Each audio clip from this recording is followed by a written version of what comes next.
Good morning, this is Steve Chapman for Electronic World Publishing. We're here at Apex 2015 in the San Diego Convention Center.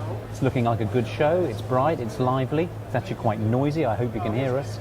And I'm joined now by Pat O'Brien, who's VP of ITW. Pat, welcome. Thanks for coming along. Good morning, Steve. Thanks. How are things for you? Wonderful, thanks. A good show. A lot of the attendance is strong. We're really happy to be here. Have you found anything interesting in the show? You know, what's the focus at the moment? I would say I think that generally the show has been very upbeat. I think that kind of the buzz on the floor, 2014 was a very good year for people, a little bit of an up market. And I think there's a lot of optimism around 2015, which is always nice to see. Yeah, it is, and I think it's going to be a great year, and the people we talk to are enthusiastic. There's a general air of positivity, which is a great thing to hear and feel. There's a particular thing that you guys are doing, is you're all in one place for the first time. Do you want to tell me about that? Sure. So I think that the marketplace is very familiar with some of our ITW brands, Speedline MPM and our Vitronic Soltec equipment, and all our ITW brands. And for the first time, we're here presenting under the ITW Electronic Assembly Equipment banner, right? Which is, I think there's no secret that all the companies were owned by ITW, but the first time that we've really brought them together under one booth space, and it's very intentional that we're bringing the companies together to try to drive more focus in our electronic assembly businesses. Okay, yeah, intentional. Yeah, you say it's intentional. So what is the intention? What's going to be the benefit of this? Well, the benefit really is one of scale. So our brands mean a lot to our customers. Our products under each of the brands have a lot of distinct innovation tied to them.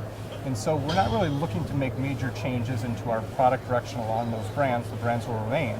But what we're really looking to do is to drive some efficiency in our back office. So we're trying to, we think scale matters.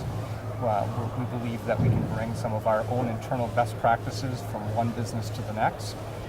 We're looking to combine some of our manufacturing in a way that gives us more flexibility. We'll hopefully shorten lead times, all things that are really important to our customer base. So we're excited about that. The customer experience, we think that is not going to change in any negative way. We think that it'll all be a positive outcome. It's a little bit in line with where ITW as a company is going. I think many people are familiar with ITW and know that it's a brand or a company that's been very acquisitive over the years. That today is a little more balanced. We're looking for a little more organic growth out of our companies, still looking to make thoughtful acquisitions, but in terms of driving more organic growth, we're bringing more R&D into the businesses. We're looking for us to generate more differentiation, more innovation. And we think part of our scale play is we're going to be able to do more of that with these businesses combined. Yeah, okay. I'm going to pull you up on the R&D, because that's a fundamental. So you've got a number of well-known brands, loved brands, you might say. Some of them go back a long way, and I remember MPM when it almost started. I really have been around that long. So how is the R&D? Is the R&D going to be a consolidated function? You're going to get some cross-fertilization with these businesses and make them work better together? So it's not initially. Our plan is that the engineering teams, the product roadmaps are going to remain distinct.